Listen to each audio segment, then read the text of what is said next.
James was a crippled old monk making a necessary journey across the city his monastery was located. It was a tough undertaking for someone like him. Before we continue, please take some time to subscribe to Dailydose, like, and share this video with your friends. He could not walk around without crutches and leg braces, and he could only afford the monk's robe he wore. The fact that it stank and was patched in many places did not seem to bother him. James started his journey at the bus stop nearest to his monastery. Among the city dwellers, he stood out like a sore thumb with his crutches, leg braces, and dirty robe. As soon as he sat down at the bus stop, those closest to him either shifted away or simply got up to stand far away from him, but James was too self-absorbed to notice. He was searching his pockets for a cent to ride the bus. Those at the bus stop watched him suspiciously, as though they expected him to whip out a bomb suddenly. The bus was taking a long time to arrive. People wanted to sit, but nobody wanted to sit close to James. It made the atmosphere around the bus stop a tense one. Eventually, one man broke away from a group and walked up to James with a request. "Hey man, we were wondering if you could stand up and put some distance between yourself and people here," the man asked. "I'm sorry," James said, still patting his pockets. "I'm waiting for the bus, and I'd rather be seated while I wait." "So are we," the man said. "Look, man, no insult intended, but you stink and you are making everyone uncomfortable." James was shocked by what the man said, but he decided the man could not simply be picking on him. A quick glance at the other people confirmed what the man had said. They did find him repulsive. "All right, kind sir, I'll excuse you people. Do have a good day." The man was stunned by the peaceful reply he got from James, who stood up to leave just as two buses arrived. "What luck," the man muttered as he returned to his group.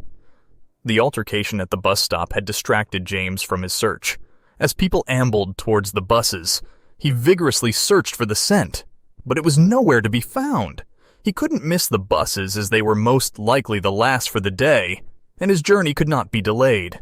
James walked as quickly as his crutches allowed to the first bus, and at the entrance, he respectfully begged for a free ride as he had lost his money. The driver did not believe him, and he was asked to move aside to let paying passengers pass. James was saddened, but he still hurried to the second bus with the same request to the driver, who was a man named Moses. Moses not only agreed to help James, he actually stood up to help the older man get on the bus, to sit beside him in the passenger seat. They spoke throughout the drive. James told Moses that he was going to the city border to retrieve his wheelchair, which got damaged and had been repaired. His mother used to help him get around by pushing him in the wheelchair, but James had to adapt to moving himself around after she died. At some point, the wheelchair's wheel got damaged, so it was sent to be repaired.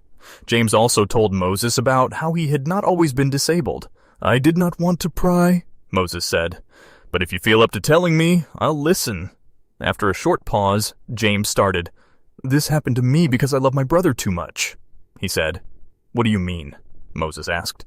"He would have died that night had I not pushed him out of the way in time. I would have gotten away too if I had been faster." "I'm sorry," Moses said.